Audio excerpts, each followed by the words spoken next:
Bonjour à tous, je suis ravie de vous rencontrer avec une nouvelle pépite, une nouvelle petite pépite que j'aime particulièrement. Mais elle n'est pas jeune, elle date de 1985, je crois que c'est sa première édition et ça a été réédité bien sûr parce que ça a été un grand succès. Alors là voilà, cette pépite, c'est Le chant de l'esprit, la sagesse visionnaire de Noailles de Mary Summer Wren.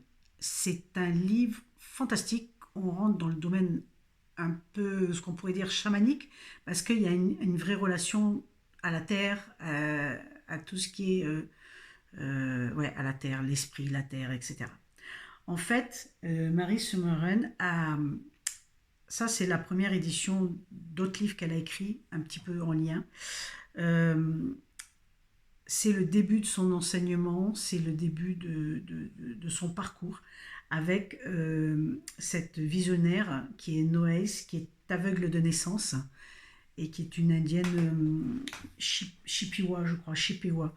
Voilà. Et elles vont l'une l'autre, donc elle va l'enseigner, elle va enseigner Marie Summerren sur justement tout ce qui est les incroyables leçons de l'esprit, de la mère terre, tout ce qui est lié. Et c'est super important aujourd'hui avec tout ce qu'on vit, je crois, de revenir à ça. Et le côté, ce qu'on appelle le côté chamanique, c'est ça, c'est être en lien avec tous les éléments qui nous entourent. Et je trouve ça fabuleux parce que c'est l'essentiel et c'est ce qui est vrai. La nature évolue tout le temps et si on est à son écoute, elle est là aussi pour nous apprendre énormément. Si on sait la regarder, si on sait l'écouter, elle nous apprend. C'est fabuleux. Alors, ça c'est moi qui vous le dis, hein, mais on vous dit autre chose dans ce magnifique livre, dans cette magnifique histoire, ce magnifique parcours. Et donc là, vous êtes transporté dans les montagnes du Colorado, carrément dans une petite cabane, où l'auteur va être enseigné. Évidemment, donc l'enseignement, c'est par rapport à l'esprit, la mère terre, etc. Et c'est fabuleux. Alors, évidemment, un enseignement, ça se passe pas tout le temps super bien. Puis il y a des moments de révolte, puis il y a des moments de vraie complicité. Et puis c'est juste génial de voir ce lien qui devient de plus en plus profond entre l'élève et l'enseignante. Voilà. Et c'est une très belle histoire. On nous apprend beaucoup là-dessus et merci parce que même si c'est pas vieux, je trouve que même si c'est à un certain âge, je trouve que c'est complètement d'actualité, mais vraiment d'actualité parce que pour moi la nature et tout ce qu'on peut vivre, c'est vraiment l'essentiel. Je voudrais vous partager un extrait pour montrer l'intensité et tout ce qu'on peut. Enfin, pour moi, c'est quelque chose de très beau. C'est une des premières, euh, comment dire, une des premières cérémonies qu'elles commencent à faire ensemble. Voilà. L'ancienne me regarda sans rien dire, puis elle se pencha sur le paquet qu'elle avait apporté.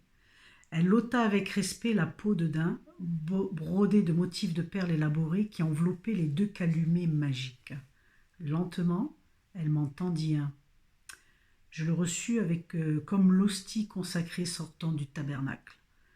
Nous nous levâmes. Sur cette crête battue par les vents de la mer terre, je tremblais, non à cause du froid de l'hiver, mais par la présence que je sentais autour de nous. La glorieuse présence de Wakantanka, l'énorme disque lumineux du soleil levant montait toujours plus haut, s'élevant peu à peu au-dessus d'une lointaine crête corrodée de neige. Je suivais chacun des gestes quasi hypnotiques de la vieille femme sage. Elle semblait être dans un monde à elle, un monde où je n'eus pas de peine à la rejoindre. Je ne vous dis pas le reste parce qu'après il y en a plein d'autres qui se passent, il y a plein d'autres choses.